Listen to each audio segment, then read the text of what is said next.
being able to like forgive her and forgive myself and like forgive myself for having a resentment over my friend who died because how dare I, there was something about that process too that was super therapeutic to realize that like, here's this person that was so special to me and that like, I had so much survivor's guilt over like, why did I get to live and like be this age and like she didn't get to, and it's just not fair and all the things. But then to be able to be super, super honest and super, super vulnerable and be like, and on top of all that, I'm still mad at her.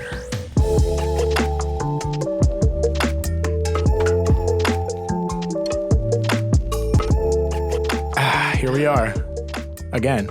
Hello. Round two. I'm excited you messaged me about this because I haven't had too many round twos, and I like to hear that. Yeah, it's great. It's fun. As fun as this conversation can get. All right. I think it's fun. You know me. I know. It's just totally funny. You know me, but we just met. I know. It's interesting. It's funny. On the way here, I meant to say it to you, but I was like, this is only the second time I've met her, but for some reason I feel like we're friends. Me too. You know what I mean? Like, totally. we're friends regardless, but it just feels like, I don't know, like we went to a party last week and you saw, my buddy Liam, my buddy Jake, but it's not like that. No, it's not like that. But I feel like ultra comfortable. Good. I mean, look at us. We're both sitting in this style. I know. I texted, I don't know if we're recording, right? I texted him being like, hey, I'm really casual. I hope that's okay. Because I didn't realize what time it was.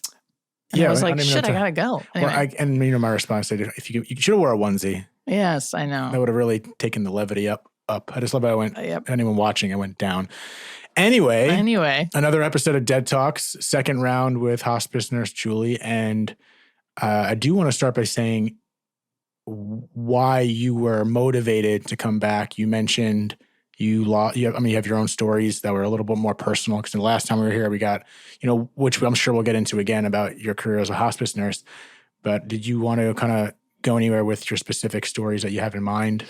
Yeah, well, I think I reached out to you because I was listening to one of your podcasts, or someone was talking about a friend who died, or maybe you were talking about your dad, your dad who died. And I was thinking, when I was here last, I just talked mostly about my experience with death and dying through hospice, which is also wonderful and I love it.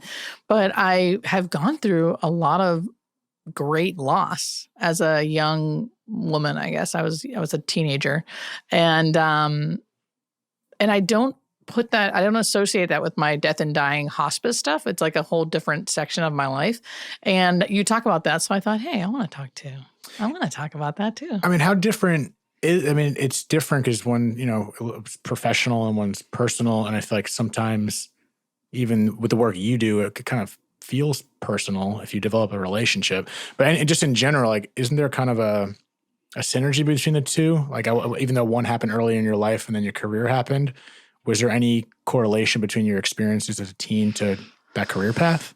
No, I wouldn't say so. And it feels different to me because these were sudden. So they weren't like this gradual death. It was like a sudden loss where that something about that has really changed me. Because it was like this surprise. But I've always been like really spiritual and kind of like a seeker. So that is how death and all of death, whether it's a surprise and I'm not expecting it and I'm 17, or if I'm 40 and I'm a hospice nurse, I still like deal with the death part kind of the same because I have a certain spiritual belief. Interesting. What is that belief?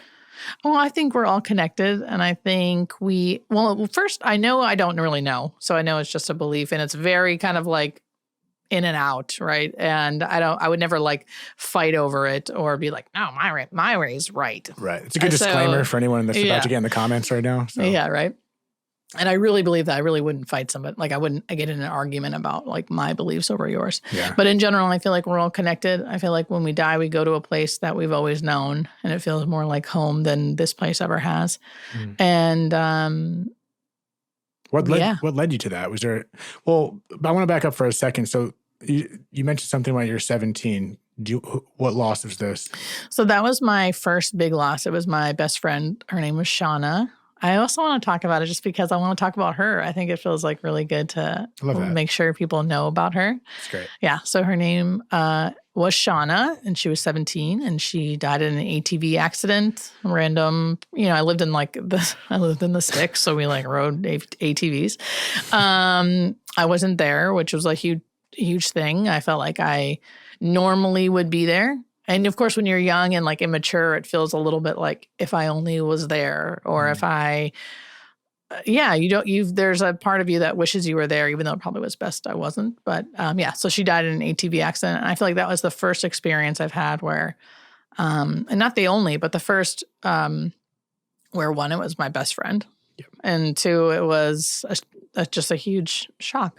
Yeah. And earth shattering, I know people know. It's not like I'm the only one who experienced that. But yeah, I've mentioned this before. I mean, this has been on the podcast, or it's a natural discussion of people know, but at the same time, everyone individually experiences things different, whatever it is. Mm-hmm. So it's people can relate. I can relate to someone who lost their father, but I still don't know what they're feeling. You know what I mean? So there is a big difference, which is why I think these talks are important, because everyone experiences so differently, but through a story like yours, you're still going to find people that will relate to that specific feeling that you have within those multitude of feelings. Yeah. So what do you remember from that in regards to afterwards, what you felt and how you got through it? I don't actually remember much. The only thing I remember the day of is very blurry details of someone calling me, and her and I had nicknames for each other. I was Butch and she was Ralph, which is a whole. Should we get into that? Yeah, I was Butch because I always cut my hair. It was back in, I had long hair like this, and then I would cut it really short. And so then she would see, the first time she saw me with really short hair, she was like, Butch, because I butched my hair. I butched my hair off? I don't know. And then to me, Ralph felt fitting with Butch. So then I was like, Ralph. Anyway, and it just stuck for years and years. So then I was Butch and she was Ralph. And no one really called me that except for her. And I only, we would just call each other that. And it wasn't everyone called us that. So someone called me and said, Butch, and called me Butch. And it was one of her friends that wasn't really my friend. But they called me, and they knew that she called me Butch. So I thought initially it was her, just because I hadn't heard someone call me that. And of course, I'm not expecting anyone to call me and say she died. So someone said Butch, and I was like, what's up? Thinking it was her. And clearly knowing it wasn't after a millisecond, because I could recognize that it wasn't her voice, but it's still the initial thought was this Shauna was calling me. And then she just told me that Shauna had died that night. And of course, it's just... you don't understand. You can't compute. What do you mean? How? What? Who? How did that happen? Yeah, especially that phone call. Those phone calls, I've experienced that at a much later in my life, but those phone calls are just so unexpected. Yeah. You know what I mean? Besides any kind of unexpected death, something about those phone calls. Do you remember those? I know. And then afterwards, it's, I can relate to the not remembering stuff when I was younger. I spoke about that before. But what sticks with you the most in regards to that experience, being so young to who you are today, or getting through that process? The generalized, what sticks with me the most? Do you think, since you said you don't remember a lot from it, is this something that you feel like you've contemplated later in life or more recently? Yeah. So I think my biggest breakthrough thing, there was two things that were really significant that helped me, it's not at all get over it, right? Not at all like that, but help me not have this painstaking grief that I carried for years and years and years and years and years. Was one, I went to a psychic, which I went to a bunch after she died, by the way. I went to psychic villages. I was constantly trying to connect with her, and I never did. And then years later, a really random psychic, I laugh now because the guy was kind of crazy, and he didn't really say anything great except for the one thing I really needed to hear, which was our nicknames. Oh, that came up? That came up. And I remember thinking, I was kind of over it by then, right? I was over trying to talk to her, and I was kind of settled with well, listen, I know she's around. It's okay. I don't need to hear from her through a psychic medium. And then this randomly kind of came up. And then I remember thinking, he has to say our nicknames or I don't care what he says. And he did. And then even after that, he didn't even say much after that. He didn't say anything profound or great. He was just sort of she was if I look back, it wasn't even he gave me anything that profound. It was just that he said that he knew the nicknames. And I remember just hysterically crying on the phone. Like something about that like gave me such relief, whether it's real or not real or whatever. I don't know, but I remember just sobbing and getting so much relief from that. Well, I mean, first of all, it's those stories you can easily dismiss probably like 99% of those people that do that type of work. But there's certain stories like that for anyone that doesn't believe. It's like, how do you compute that? How do you? I know. It's not like you're like I feel like if you Googled yourself as popular as you are now, maybe now after this, but is that something you'd even like? How do you find that? All right, that's why. And that's what's so funny because then even people would be like, well, what do you say? And I'd be like, I don't know. All I know is he fucking knew she called me Butch. Like, what? You know what I mean? Like, how? I don't care what he said. I was shocked that was like, besides the fact that he said that, I was even shocked that was the name and of all the nicknames. You know what I mean? All right. Like, so it like, and there was just something so, I can't even explain it. All I know is like a weight that I didn't even know was there came off me that day. And like, I haven't grieved the same since. And again, like I still grieve, but it changed. It fully changed where I can like talk about her and not be like, I don't know, like it's just a different feeling. I still grieve, but it feels different. And it's like he released something in me. You said it was a relief and you were seeking that out. If you had to think about it, what do you think what were you seeking? Just acknowledgement that she's somewhere? Well, that's funny too, because as we mentioned earlier, which we don't have to get into this, but I'm sober and I am in a 12-step program where you go through all these steps and yada, yada. And you go through like these resentments and things like that. And I knew there was something weird with her that I like somehow resented her or was it guilt? Was it shame? Like, what was it? There was just weird feelings around it, right? After or during your living experience with her? After she died. Okay, she died and I was like going through these steps in AA and I was talking to my sponsor about her and about like her death. And I thought it was more like I felt guilty. And there is some of that in there. But what I found was, and this probably isn't for everybody, but I had a resentment towards her before she died. Oh, okay. So I had a resentment towards her before she and like the death clouded it, right? Like I could never think about that because like she's dead and I feel bad that she's dead. So like, but what came out of the steps was that like I had a resentment about how she hadn't been calling me and like all these things and then even realizing that and then being able to like forgive her and forgive myself and like forgive myself for having a resentment over my friend who died because how dare I, there was something about that process too that was super therapeutic to realize that like, here's this person that was so special to me and that like, I had so much survivor's guilt over like, why did I get to live and like be this age and like she didn't get to, and it's just not fair and all the things. But then to be able to be super, super honest and super, super vulnerable and be like, and on top of all that, I'm still mad at her for like not talking to me when I thought she should have. And like when she died, she was better friends with other people and she was with those people and that's who she died with. And that really hurt too. Like these weird, complicated, like teenager-y feelings that like I just refused to acknowledge for like a million years until I was older and with someone trusted. And it really profoundly changed how I felt about it. Thank you to BetterHelp for sponsoring this week's episode. I've never done therapy prior to trying out BetterHelp myself, and it only took me 33 years to try it, but they made the experience a lot easier to navigate.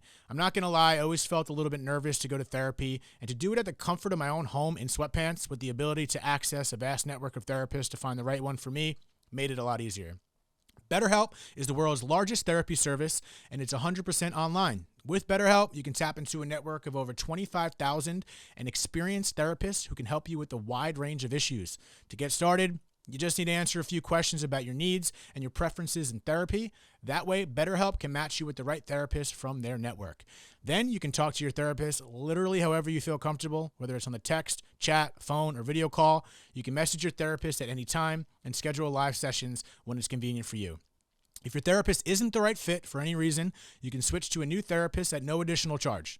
With BetterHelp, you get the same professionalism and quality you expect from in-office therapy, but with a therapist who's custom-picked for you. More scheduling flexibility and a way more affordable price. We'll give you 10% off your first month at betterhelp.com/deadtalks. That's betterhelp.com/deadtalks. Now back to the show. Yeah, that's so profound because I think, like you said, when someone dies, it's like the eulogy everyone gives. Everyone gives a positive eulogy, but there's all these like underlying feelings, and no one, I feel like you feel guilty about acknowledging after someone died anything negative at all. Mm-hmm. And it's so interesting that you discovered that, and also you're willing to say that. That's so important because I feel like that's something people can relate to, whether they want to admit it or they don't know yet. But what step was it, or what was it that brought that out in this 12-step program? Do you remember? Was step 4. Step 4, when you write out your resentments, and it's kind of complex. It's kind of like, you write out your resentments, how it affected, like what it was, how it affected you, and then how you had a part in it. So then in your 5th step, you read it to your sponsor. So that's who the person who you're trusting kind of helps you reflect back on like what you're trying to even say, or what your part in the resentment is. And being with my sponsor, who I freaking love, really helped me. Most of the time they're just listening, but like it really helped me see like, oh my gosh, there's so much more in here that I just was never acknowledging because I was too afraid because she's gone. And I felt like that should be over by now. I shouldn't feel those things. How many years ago was this? I don't know, 17. I'm 40 now, so. Okay, so this breakthrough was recent? Oh, no, I'm sorry. The breakthrough was, I was probably 33, so 7 years ago. So you were kind of carrying that for that long? Yeah. And did you? I didn't even know it. That's the thing, is I didn't know. Did you feel you were carrying something? Yeah, I knew I was carrying something for sure. And it was just then you let go. Yeah, then I knew I was carrying something. I just didn't have the words to, or even like the thoughts to fully understand it. Like it was just sort of, I've always just thought it was like, I felt guilty that I wasn't there when she died. That's what I thought it was, right? And there was some of that, but a lot of it was, I feel guilty that I still feel mad at her for us kind of having a falling out before she died. And and I wasn't even really willing, even now it's so hard to acknowledge, but that was the truth. I was still a little mad about that. Yeah. I mean, there's even a greater, like not greater, because what you just learned is incredible, but there is another lesson in there in regards to what we do now while we're alive. You know what I mean? Because how long that shit carries with you afterwards. And just, excuse me, how important it is to just either say what you need to say and face it, whether good or bad, or squash that shit like earlier, you know what I mean? Because you're living proof of how much that stayed with you another 16 years or whatever it was. Yeah. You know what I mean? After the fact. Yeah. When you think it's something you let go. So, there's just a beautiful lesson there to really, truly, obviously, as cliched as it is, a cliche for a reason to, the relationships you have, you gotta say what you need to say or confront whatever it is, because God forbid something like that happens. Yeah. You're going to have to confront it anyway, whether they live or die. You're going to have to confront it. That's the thing. You're going to have to confront it anyway. And if anything, I feel like it gets amplified. Yeah. Because of now they're gone and I felt like this, and there's so many mixed emotions where that's going to go. Yeah. So it's amazing that you actually discovered that. You know what I mean? I feel like I wonder how many other people are holding stuff now that haven't had the opportunity or insight that you had to let that go. Yeah. And what about the letting it go aspect? Because, okay, you discovered it, right? Was that simultaneous with the process of letting go because you discovered it and then you just quickly were like, oh, this is what it is, and you released it? Like, how does that work? Yes, it felt like uncontrollable. It felt like once I, you know how you have that feeling of like it just clicks all of a sudden? It was like, and then you have this release. Like it felt like that. It was like I had no control over the release part. Like I couldn't make that happen. It was like what I needed to do was speak my truth, which I didn't even know was there, right? To another human being who I trusted and loved and could just hear it. And then there was like a release, and I like had like a profound cry. Just like those times when it's like you weren't even ready for it. And I just remember crying in this woman's living room, just like, and it was like, my 17-year-old, like just however many years, 15 years of like built up fucking tension that just was like released in that moment. Yeah. It's so interesting. Like that energy stayed stagnant. Like you said, you cried. It feels like you were that person. Not it felt like you were 17 again, but that was something you held at that age. And it just kind of like sits there like that. Yeah. Because it was a different, I'm sure people know what I mean when I say it was like a different kind of cry. It was like, even when I was done, I was like, whoa, wow. Okay. I didn't know that was, I didn't know that was there. I need to go home and sleep now. Yeah. I'm like, oh, wow. Thank you. Judy, my sponsor, for listening to me. Thank you, Judy. I appreciate you for this life-changing event. Jeez. I know. Like, I literally will love you forever. I feel like I need to become an alcoholic just to have an experience like that. Tell me about it. I think that all the time. I'm like, I'm so grateful. This is amazing. Yeah, it's beautiful. Yeah. And so along that process, again, you said you felt like something was there.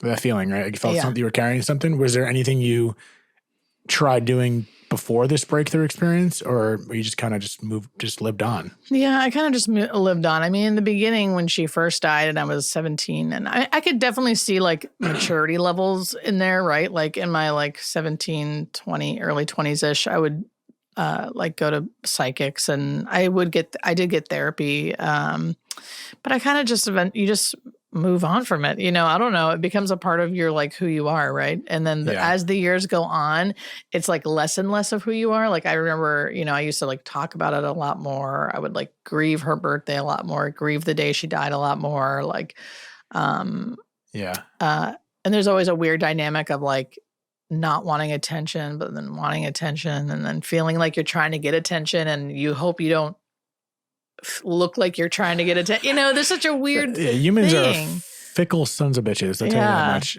But I mean, but it's also a fine line because, we move on. We think we're getting, hopefully we are in some ways getting better, but at the same time, there's that sneaky little feeling that you had that stayed with you, even though you thought you were just moving on. Yeah. You know what I mean? So it's like, how do we decipher, am I good? Because I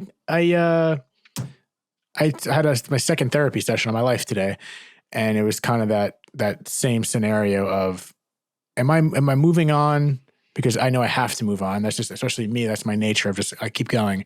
But am I burying it? Because in relation, it came up today in the session about, he asked about grief and this or that. I was like, I think I'm good. You know what I mean? I think I'm at this point, it's been 20 something years, 2001. So it's been 22 years almost. And I'm like, I'm good. I feel like I'm good. But also part of me is like, am I good? Or is there something self-controlling subconscious that I don't know about? So my focus has switched from like grieving to how much is that trauma experience shaped who I am. Mm-hmm. For the better I'll take, but for the shitty shit that I may do or may act, it's like, how much is that affecting me? And is that still I'm still grieving, or is that just an habitual? I don't know. That's where I think of, have I moved on? Like, am I good? Like, I feel good, but is there something underlying like you experienced and was there for, almost 15 years or 16 years? Right. Oh, and just so you know, like I couldn't have, I feel like I couldn't even, like, it's easy for me in hindsight to be like, oh yeah, I was carrying this around and I knew it. I don't know if I fully knew it while I was over the years, Right. I was just sort of like living life and like, so it's really hard to know. I don't know. You don't know until you know. Yeah. And that's why, like, I think the way to look at it is I got to look at my habits. I'm like, okay, what am I doing for my personality or just the way I think? What are my consistent thoughts? Yeah. And I feel like the things that we do the most habitually, or whether it's thoughts or actions or reactions, I feel like those are little hints to digging even deeper and then following like little cookie crumble path to where it begins. So I don't know. I think it's really important that we have to be honest with ourselves. It's so easy to lie to ourselves. You can lie to other people, whatever, but it's worse when you know the truth about something. Mm-hmm. And it's important to like go inward and like really figure that out. But it's like it's like a deduction process unless you have a profound, but that's kind of like, that's what you did. When I asked about your process, you were writing things out and you were kind of getting it all out and then you pinpointed it. Yeah. So yeah. That's a good process. Yeah. I think the 4-step, I mean, I can make a whole nother podcast about, sobriety and the things like, I mean, the steps and which is supposed to be not talked about. I don't know. I'm always like the first rule of Fight Club. Don't talk about Fight Club. I'm supposed to talk about it, but I'm like, it's amazing. Because it is so amazing. We're not condoning, pushing towards that. I'm just kidding. Yeah, right. It's attraction rather than promotion. However, I am obviously promoting it, but I just think it's such a wonderful tool for anyone. I have several friends that are sober, and the turnaround has been incredible. Yeah, it's so beautiful. And but so I tell me what you think about this. So I feel like the way that I noticed it affecting my life a lot was that like, it was such a profound shock. And it was just not like just my friend because whatever, but you know, it wasn't my dad, you know, or my mom. It was my best friend. It was still shocking. But like from that point on, it was like my grief bone was like screwed up. That's because I've had other close friends die tragically. And like, it didn't affect me the same. It was like I was shut down. I still feel like I am. Those are all after, right? Yeah. So go on. Are you saying that they didn't affect you because of they that experience? affected me, but not like the first one. Not like when Shauna died, and it was just like so shocking and unreal. And then a couple other friends pretty close afterwards over, you know, a 10-year span, you know, died tragically, and it was like I didn't have the same.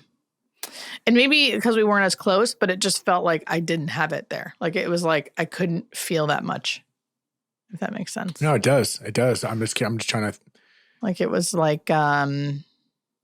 And I still feel like that. I still feel, and I still feel really connected to people. So it's not like I'm just totally disconnected. But when it comes to those like tragic like events, I just detach. I think something happens where I don't feel it like that first time.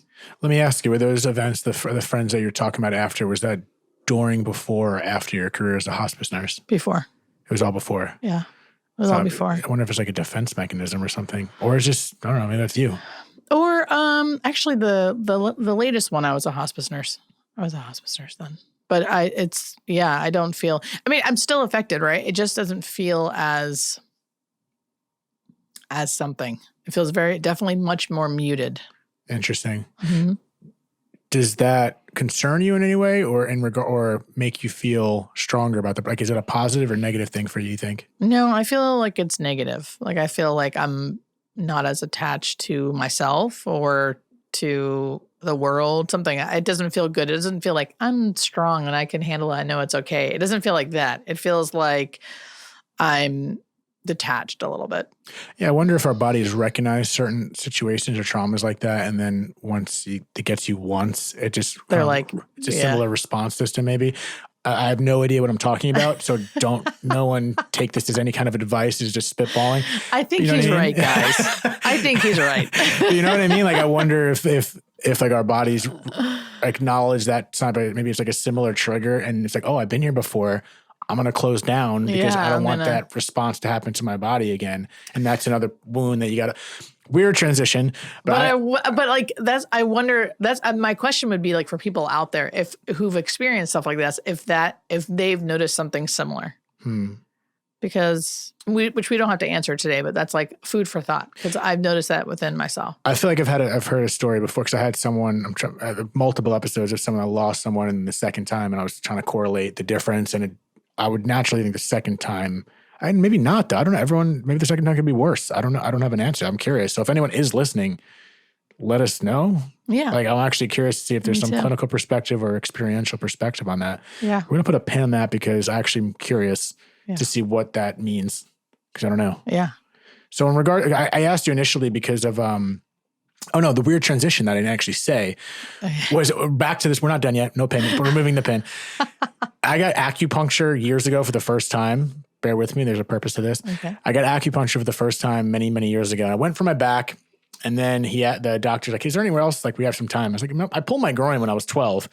And my groin's always, whenever in pain, was always tight because I pulled it when I was a kid. And I was like, that kind of, feels weird. So let me just do some boop, boop, boop there. Oh, pin. Ironic. Okay. I was no pun intended. That, but I didn't. I was like, I'll just hold out. No pin intended. And, and my point is he did his work in the groin area. And then afterwards I was like, wow, my groin feels like it was brand new. And the way he explained it to me, for anyone that's an acupuncturist, I might be butchering this, but he was kind of explaining in layman's terms that the area is healed, but your body that area doesn't know it. So it kind of encapsulated that area thinking it was still hurt. And then all we had to do was send a message to the groin area saying, oh, you're healed. And it like opened it up. So I don't know if there's a correlation there for how we handle certain traumatic situations in that the way my groin encapsulated or covered that area saying you're hurt, like it does the same thing to when we experience trauma, maybe the second time. Maybe your body kind of protected you there because of the first experience. Yeah. And then it kind of diffused any moods or feelings from that. But that area still needs to be attended to. Yeah. You know what I mean? And how do you attend to it? I don't know, get acupuncture. I was just going to say, who's your guy?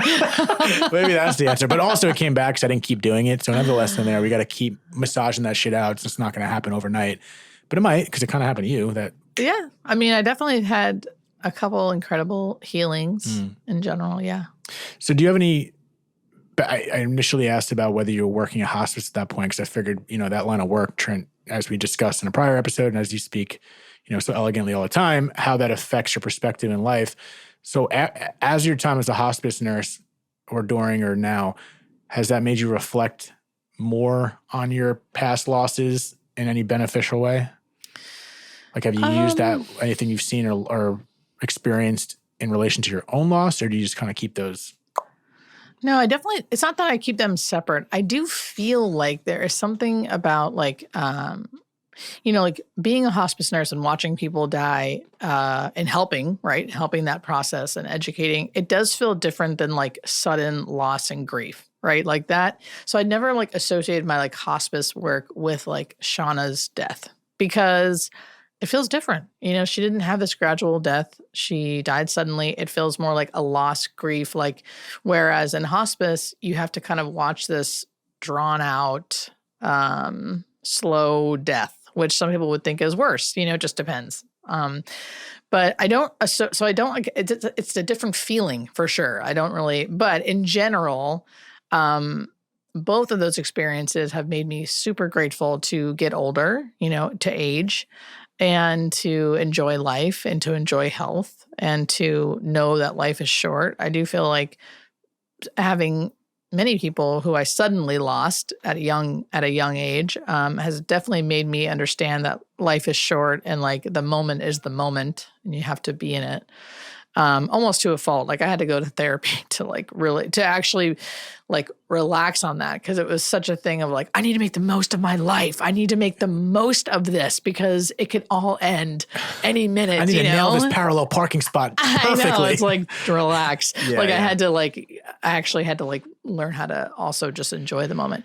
But like working in hospice and that has also led me to be like, wow, I'm so grateful to age is the biggest thing. I think I think all humans feel weird about aging, but women especially, and in Los Angeles.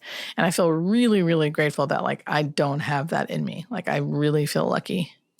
That's beautiful because, I think you just think about that naturally the older you get and let alone our own mortality. But there is, like I have some friends that they still bring up like college. Like the only thing they talk about is like college. And I'm like, all right, come on. Like there's more to life. And we're going up. Let's go up. My point is I think there is a beauty in getting older. And that's a beautiful perspective because there's wisdom with getting older. I think, I think people experience certain things earlier and they gain that wisdom at a younger age, et cetera, et cetera. But there is my body might be deteriorating, but we can still take care of that in other ways. But the wisdom that comes with age and experience, it makes life can get better. You know what I mean? That wisdom makes life so much better. Oh yeah. And so we gotta flip that perspective on the aging process. Yeah. People who are like, oh, the good old days. I'm like, no, I don't think so. Yeah. Like I think it was a great time too. I love those days, but I also love these days. For sure. And I think that's a beautiful perspective because I don't know, I feel like life, it's not over. It's not over before it's over. I feel like those people that are looking in the back, they feel like they've already rolled over and died. Yeah. You know what I mean? That's not a good thing. So what's going on with you in hospice right now? So you're saying you're like, what's new in the hospice world? Anything you need to report? How do you get your content? You know what I mean? Like, well, what are you constantly thinking? Like, how do you? Oh my gosh. I mean, there's so much to say. Yeah, it's endless. I do feel like there are main topics that I really want people to know. And like, as you get more, you know this too, as you get more followers, like you kind of have to repeat a lot of the things because they're not all going back and watching your other 400 videos you have.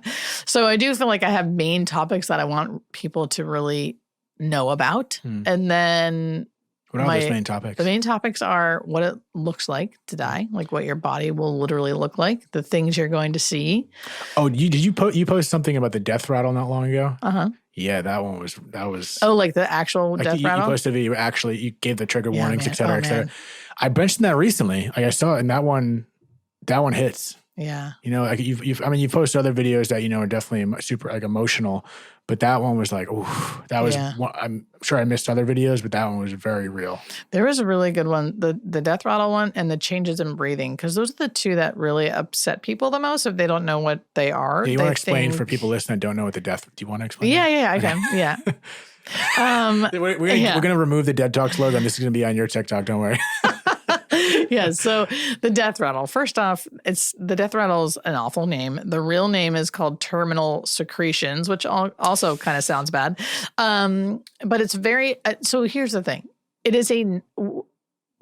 Death is a natural part of life. And I know we can say that over and over and over again, but that is what we really need to take in. It's natural. Our bodies are biologically built to do it. And the more you watch it, like myself or anyone else that works in this world, you see the same things over and over and over and over and over again. And that's how we know this is a natural part of death and dying. So one of those things is called terminal secretions. And they call it the death rattle because you hear it right before they die. So they call it the death rattle. And a lot of people think it's their loved one drowning on their fluids. So they think their lungs are filling up, and because of that, they're suffocating or drowning. And that couldn't be further from the truth. It's not coming from their lungs. You and I and everyone are listening are creating saliva in our mouths because our bodies are miraculous and they do that for us unconsciously. And we unconsciously swallow the saliva that we're creating all day long. At the end of life, your body is not working as well as it usually does. So it's still creating saliva. Sometimes it'll have you swallow it. Sometimes it won't. Sometimes the muscles here are really weak and you're just not swallowing, and you're so unconscious that your body is still creating saliva, but it's not swallowing it. So it collects in your mouth. And then your mouth is hanging open because you also have really relaxed facial muscles. So the muscles are hanging open, and then you're breathing through your mouth. And with every breath, it sounds wet because air is going over those secretions. And it might not even be a lot of secretions, but it will still create this loud noise. So you get this death rattle or a gurgle. And people really associate that with something awful happening. And it's the most natural thing ever. We can do things for it. We would never suction. When I was a ICU nurse, all we did was suction people all the time. We would never do that because that actually your body realizes there's something unnatural in the mouth. So it'll create more saliva. So it actually makes it worse if you keep suctioning it. So you don't want to suction it. You could turn someone over and the saliva will just come out of their mouth. You can give them medication to dry it up, but that also creates dry mouth, which is uncomfortable. So a lot of times through education, we say, hey, it's really normal. Mm-hmm. Don't worry. It's not causing your loved one any pain or suffering. They also will have changes in breathing. So they're not going to breathe like we breathe. That's also okay. It's literally the body doing what it needs to do to slowly shut down. And your calcium levels increase. All these things are happening so you're really fully unconscious on your own. Mm. And your body is just slowly shutting down. And because of that, you're having all these changes. And it's really normal, but people aren't used to seeing it, so they freak out. So there's a consistent timetable for when that happens. I was called a death rattle for a reason. Is that close? How close usually does that? It's usually a few hours to a few days. Oh, so it's that close. Mm-hmm. Yeah. A few hours to a few days. So people, if you start hearing that, but if they are awake and alert and talking to you and have a gurgly, because that can happen too. That's not the death rattle. That's they just need to clear their throat, or they have really weak muscles. So they have to have other things going on. They have to be unconscious, usually changes in breathing. There's other things happening along with the death rattle. Got it. And so that was one of the topics. The second one was the breathing, or was that part of it? No, that's a part of it. That's part of what it looks like. That's one of the main things I like to talk about, all the different ways people look when they die. Right. Because so often people are my loved one suffered, they X, Y, and Z. And it's they just explained the dying process and no one told them that's what it looks like. The other things are the different phenomena that happen at the end of life, people visioning, seeing dead relatives, dead loved ones, dead pets. The other one is the rally, where they have they have like a burst of energy right before death for a few hours to a couple days, and then they suddenly die. There's like the death reach where they reach up and they're like reaching for somebody, or the death stare where they're staring at someone. Those people love hearing stories about that. And those things are not something that I share because I want to try to convince people that there's something better out there. It's more that that's what we see on like a daily basis. It happens all the time. So it's something that's important, I think, to let people know. Yeah. I'm so it's very interesting to a lot of people because of that reason, and some people might take it the wrong way. But I think the fact that it is institutional and it's something that you guys, correct me if I'm wrong, that's part of the educational process. Everything you just mentioned, especially with seeing the dead relatives or whatever. Yeah, we like have to talk about that because people will think my husband needs medicated. He's seeing his dad. His dad's been dead.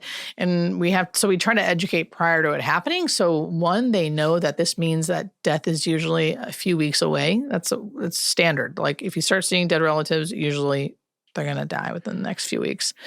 And that as long as they're cool with it, as long as they're not like being hurt by it, or they're not like, because sometimes if there's agitation along with that, or they're paranoid, or they think the devil's after the devil's after them or something. Like I wouldn't consider that visioning. I would consider that them having some issues, the delirium or paranoia.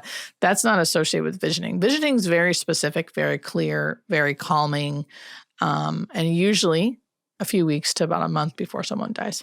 Yeah, that's so interesting. It's once again that it's so it's so consistent, and you guys educate each other on that and patients and whatnot. That's one of those things. Kind of yes and no, relating it to your story about the psychic that mentioned your nicknames. It's like that happens so often, specifically in hospice. I don't know how do you? Not that we're here to argue or prove anything, but it's just. It's like undisputable. It's like that happens all the time. But then it's a question of, okay, is it something like that, the end, like afterlife type stuff, or is it something our body does and it I don't know. Like, has anyone gotten that deep on determining exactly what that is, or do they not put a stamp on it that it's the afterlife or anything like that? We kind of know what it's not, right? So like a lot of people will write in my comments like, oh, it's the oxygen leaving the brain, which doesn't even make sense. But like they'll say like they're not oxygenating well enough, so they don't have enough oxygen in their brain, so they're hallucinating or they're delusional. And that's just not true. So we know things that it's not. It's not that, because people are oxygenating well when this is happening. They're not minutes before death like people think that it happens like minutes. It's usually a few weeks before death. So it's not something like that. It's not medication driven because we keep track of medications and certain medications they're on. And, sometimes it can be medication driven, but usually they have other symptoms when it is medication driven, right? So we know things that it's not, that a lot of people think it is. But we don't, it could be like a release of DMT. People say, there's definitely theories, but nothing proven. And that's why it's kind of like, that's why I wouldn't die on the hill that it's for sure them seeing their dead relatives.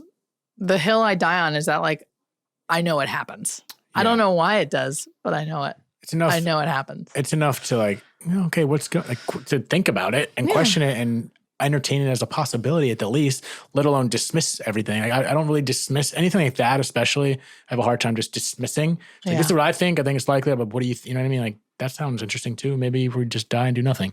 Yeah. I mean, either way, like I choose, like as long as it's making them feel better, like great. Yeah, like, that's what I care about. Right. Are you comfortable with that? And they're like, yeah. I'm like, great, then go for it. Like, let's do it. Let's believe this. It's like the way of life. If it makes you feel good and feel happy and whatever world you're living in doesn't do anything to me, that's it. Let the person live. You know what I mean? People you have to get combative about something because it doesn't go to your stance. It's like, but that also does nothing to do with you. Just don't watch that video. Or don't, you know what I mean? Yes. And the DMT thing's interesting because I've indulged it as opposed to released it. Like I've taken that path before. And what I've heard from other people experiencing is saying it's like the dying drug, I think, or they say something like that, because it feels like people have compared it without knowing, I guess, firsthand. It's like you're transitioning. And when I did try DMT many years ago, 5-6 years ago, if I had to think, it would have felt like I never had a near-death experience. Thank God. I never, been close, knock on this wood right here. And that's what it felt like. It felt like a transitionary period. So my question with the DMT thing is, even if someone dismisses that to just like releasing DMT, what is the purpose? Like, I don't think we even understand the purpose behind DMT. We know we have it in our pineal gland, correct? We know other mammals have it, I believe too. But the purpose of it, you know what I mean? Like, it makes sense to me from a unclinical standpoint or unscientific standpoint. Like, that could be the transitional thing we release for the other side. So it also doesn't dismiss it as, oh, it's just DMT and you're just hallucinating. If anything, that might make it more real. Yeah, right. Yeah, I don't know. Why do we have that in our body?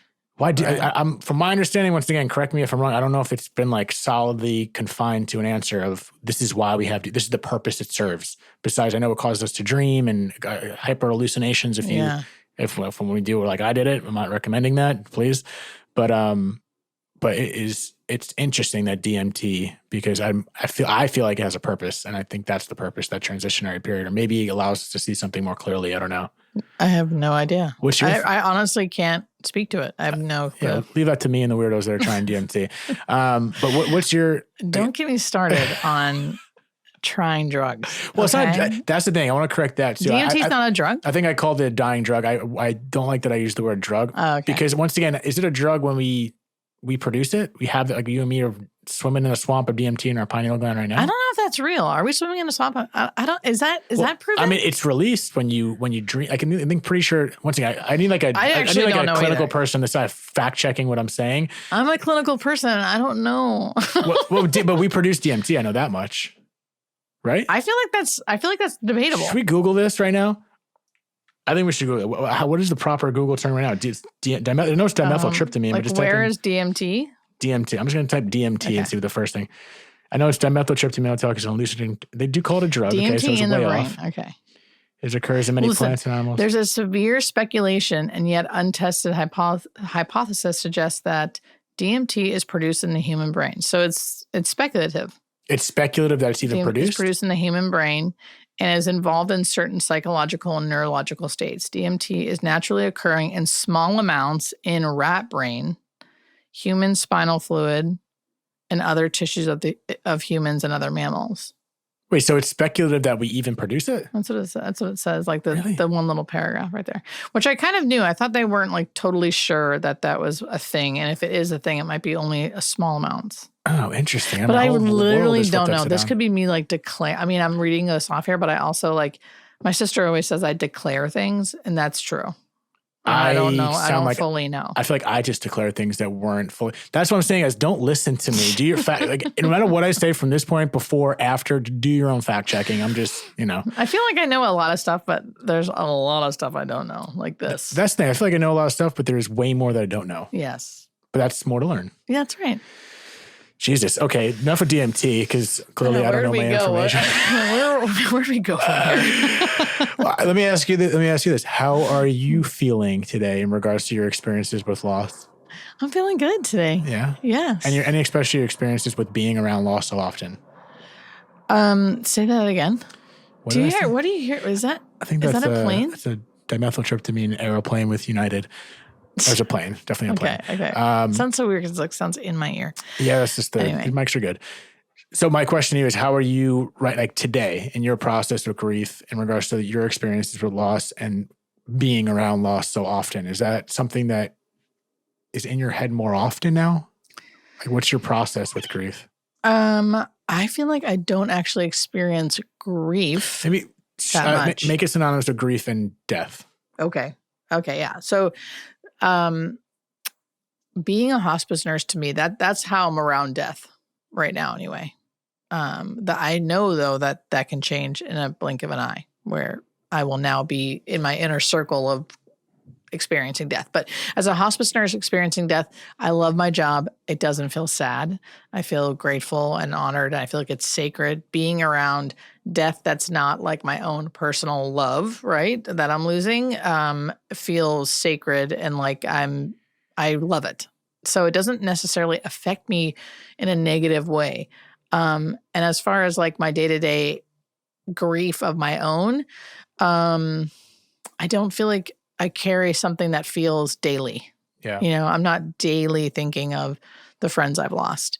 And I haven't, I almost said knock on wood, but like, like I realize that like that can change at any moment. But as of now, it's been a very long time since I've really had one of those real big, shocking losses. So I don't really carry that around in my day-to-day life. At least it doesn't feel like I do. I feel pretty free and happy and peaceful. Yeah, because that's a lot of the thing people say in regards to grief. When you experience something, it doesn't really go away, but it definitely gets, I don't want to say numbed either, but diffused a little bit. You kind of just live with it. It's an experience. You remember it. You do live with it, but it does get easier. You know what I mean? Mm-hmm. Especially people that are going through it right now. It is something that in the moment when you're going through some shit, it just feels like, wait, it feels like never. It feels like I'm infinitely going to feel like this. Mm-hmm. But I think if you do trust the way you feel and allow yourself to feel, like I've said a million times, I even mentioned it today in my therapy session. I was like, I don't know if it's the process of contemplation when you're going through something, or just the process of just allowing yourself to feel and like letting that feeling just diffuse itself, or maybe both, because I think they both go hand in hand. But I think it's a mix of just allowing yourself to feel, and you got to go through it.